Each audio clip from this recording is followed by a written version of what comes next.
tidak perlu ada pemilu. Lebih baik tidak perlu ada pemilu.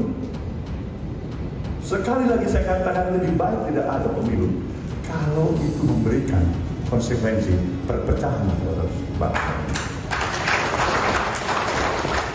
Nasdem ini luar biasa, dia mempunyai strategi yang lincah. Meskipun dia hanya partai tengah ya, bukan partai yang menentukan, dia hanya partai tengah. Penentu juga, tapi hanya sebagai pelengkap atau melengkapi kalau kelompok partai yang lain ingin mencalonkan presiden. Untuk memposisikan Nasdem sebagai partai tengah ini untuk bargaining position dengan partai-partai yang lain. Kalau saya melihatnya beda ya. Saya melihatnya disinilah keunggulan Surya Paloh dalam memainkan gamenya di politik. Sebenarnya sejak awal, pada waktu Nasdem membela Anies Baswedan dalam kasus Formula E di Jakarta, saya itu sudah agak heran. Kok Nasdem bisa belok begitu ya? Aneh dan tidak lucu. Ibarat orang berkuar-kuar, mari kita ke Jakarta, kita ke ibu kota, kita bangun Jakarta, fokus kita adalah Jakarta, begitu ya. Misalkan yang ngomong itu dari Purwokerto, tetapi endingnya keputusannya dia berangkatnya ke timur sana. Ya dia ngajak orang ke Jakarta, tapi bukan berangkat ke Jakarta, berangkat ke Surabaya sana loh. Jadi kapan nyampe Jakarta gitu ya? Dia ngajak orang ke barat tapi jalannya ke timur gitu loh. Sebenarnya dengan membela Anies dan mengangkatnya sebagai calon presiden dari Nasdem, kemenangan itu ada di Nasdem, bukan di Anies.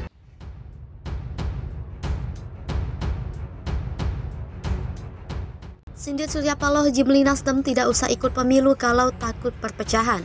Pernyataan Ketua Umum Partai Nasdem Surya Paloh yang menyebut lebih baik tidak ada pemilu jika menimbulkan perpecahan memantik respon dari cendekiawan. Pernyataan Surya Paloh itu dianggap justru bertolak belakang dengan tujuan pesta demokrasi 5 tahunan itu sendiri. Menurut cendekiawan Jimli Asyidiki, pemilihan umum diadakan untuk menyalurkan aspirasi yang berbeda-beda dari masyarakat. Tujuannya, kata dia, adalah untuk mencegah dan mengatasi perpecahan. Jimli yang juga mantan Ketua Mahkamah Konstitusi ini lantas balik menyindir Surya Paloh. Jimli tak sependapat dengan pandangan Paloh. Baginya jika dijalankan sebagaimana mestinya, pesta demokrasi tidak akan memecah belah. Surya Paloh umumkan Anies jadi capres. Ketua DPP Nasdem selamat tinggal Nasdem. Ketua Bidang UMKM DPP Nasdem Niluh Jelantik mengumumkan ucapan selamat tinggal terhadap Nasdem. Banyak mengaitkan sikapnya ini dilatar belakangi oleh keputusan Ketua Umum Partai Nasdem Surya Paloh yang resmi mengusung Anies Baswedan sebagai Capres 2024. Selamat tinggal Nasdem, pengumuman resmi menyusul. Rapatkan barisan kesayangan, berjuang dengan integritas dan hati nurani untuk rakyat termarginalkan. Niluh Jelantik, kata Niluh. Beberapa hari sebelumnya mantan caleg DPR RI dari Dapil Bali itu juga sempat meretweet pernyataan bahwa tak semua kader Nasdem segaris dengan sikap politik Anies Baswedan yang dikenal sebagai bapak politik identitas. Ia juga mengutip pernyataan keputusan bulat memilih mundur dari Nasdem sebab konsisten tegak lurus pada perjuangan untuk rakyat bersama rakyat. Tanpa partai politik, dia juga mengatakan bahwa sikapnya adalah tegas dan integritas dia juga jelas pula.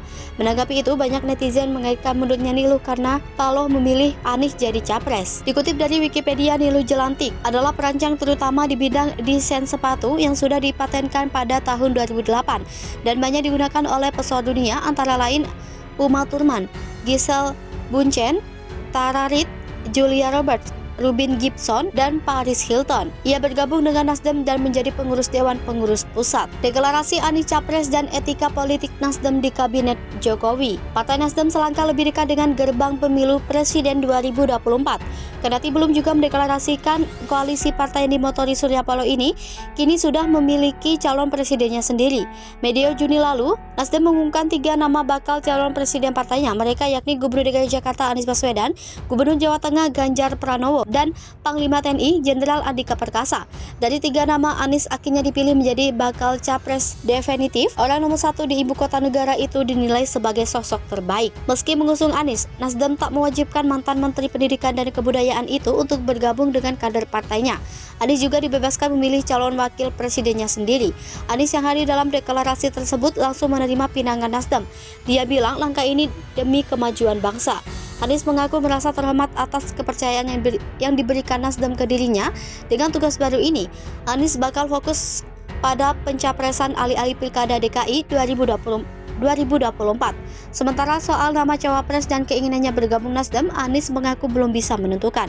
Sementara perihal koalisi Surya Paloh berharap Demokrat dan Partai Keadilan Sejahtera dapat bergabung dengan partainya untuk mengusung Anies. Sebagaimana diketahui dalam beberapa bulan terakhir Nasdem, Demokrat dan PKS saling melakukan penjajakan untuk pemilu 2024. Namun koalisi ketiganya tak kunjung diresmikan. Kendati mendukung Anies, Paloh mengaku partainya akan tetap mendukung pemerintahan Presiden Joko Widodo dan Wakil Presiden Ma'ruf Amin hingga selesai masa jabatan. Paloh mengatakan tak ada perbedaan apapun antara partainya dengan pemerintahan Presiden Jokowi. Meski ada kekurangan di sana-sini, namun Paloh menyebut menjadi tugas partai-partai koalisi Jokowi, termasuk Nasdem, untuk selalu mengawal jalannya pemerintahan. Paloh menuturkan Jokowi bahkan menyambut baik langkah Nasdem. Presiden juga menghargai keputusan Nasdem tersebut. Menurut Surya Paloh, komunikasinya dengan Jokowi masih berlangsung intens. Dia mengaku telah berkawan dengan mantan Gubernur DKI Jakarta itu selama 8,5 tahun terakhir. Paloh mengatakan mengklaim dirinya menjadi salah satu orang yang paling dekat dengan Presiden. Oleh karenanya, meski Nasdem memutuskan mengusung Anies yang identik dengan oposisi pemerintah, Paloh memastikan komunikasi antara dia dan kepala negara masih terjaga baik. Ditanya soal langkah Partai Nasdem, Presiden Jokowi enggan berkomentar. Dia mengatakan saat ini pemerintah masih berduka akibat tragedi di Kanjuruhan, Malang, Jawa Timur yang menyebabkan ratusan orang meninggal dunia. Respon yang sama juga ditunjukkan oleh partai penguasa PDI Perjuangan. Ketua DPP PDIP Puan Maharani menyebut saat ini Indonesia masih berduka dengan kerusuhan Kanjuruhan. Puan justru mengimbau seluruh pihak lebih menaruh perhatian pada tragedi tersebut. Kendati demikian, Puan bilang seluruh partai politik memiliki mekanisme pencapresan masing-masing, tak terkecuali Nasdem. Etika Politik, Direktur Eksekutif Institute for Democracy and Strategic Affairs Ahmad Khairul Umam menilai upaya Nasdem mengusung Anies sebagai capres bukan tanpa resiko. Menurut Umam, langkah tersebut mengancam 3 menteri Nasdem di Kabinet Indonesia Maju. Adapun 3 menteri Nasdem yang kini menjabat di kabinet yakni Menteri Komunikasi dan Informatika Johnny G. Plate, Menteri Pertanian Syahrul Yassin Limpo, serta Menteri Kehutanan dan Lingkungan Hidup Siti Nurbaya Bakar.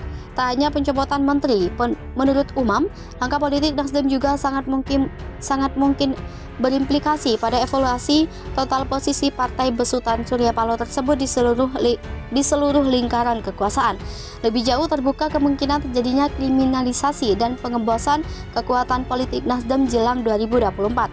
Semua itu, kata Umam, tak lepas dari posisi politik Anies yang notabene oposisi pemerintahan kini. Sementara analisis politik Foxpol Center Research and Consulting Pangi Syarwi Caniago sempat mengatakan Nasdem harus mundur dari koalisi pemerintahan Jokowi jika mengusung Anies sebagai capres atau berkoalisi dengan Demokrat dan PKS pada pemilu 2024. Demokrat dan PKS merupakan partai di luar pemerintahan. Menurut Pangi, jika berkongsi dengan oposisi, secara etika politik Nasdem harus menarik diri dari kabinet. Pangi berpendapat situasi ini menjadi beban tersendiri buat Nasdem. Nasdem dinilai belum sanggup menarik 3 menterinya dari kabinet karena langkah itu bisa berpengaruh pada eksistensi mereka pada pemilu mendatang. Sisi Nasdem menurut Pangi sangat berbeda dengan Demokrat dan PKS. Kedua partai disebut tak punya beban politik lantaran sejak awal sudah berada di luar pemerintahan. Meski sulit, Pangi menduga Nasdem tetap akan bekerja sama dengan Demokrat dan PKS. Ini karena keinginan besar Nasdem untuk mengusung Anies Baswedan sebagai capres. Jika Nasdem bergabung dengan koalisi PDIP atau Gerindra, maka mustahil partai tersebut dapat mengusung Anies. Sebabnya, PDIP dipastikan akan mengusung kadernya sendiri antara Puan Maharani atau Ganjar Pranowo. Gerindra bakal mencalonkan Prabowo Subianto.